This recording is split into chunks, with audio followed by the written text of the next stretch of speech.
Now that we've learned about the physics of asteroid impacts, we're actually going to be putting together two science and engineering practices that aren't usually seen together: communicating information and computational thinking. The students will develop computer simulations to communicate what they know about the topic. In Lesson 1.18, we introduce our students to the Scratch programming software. We start by asking students how much they know about how do we tell computers what to do. A detailed presentation guides your students and you through the Scratch interface and the basic principles of block coding to get you started even if you and your students have never done it before. We then begin to code a short Green Ninja ping pong game, and a worksheet scaffolds the steps for the students.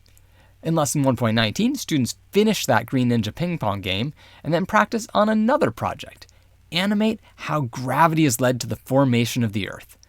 A handout describes the key elements the students will need to add to their simulations.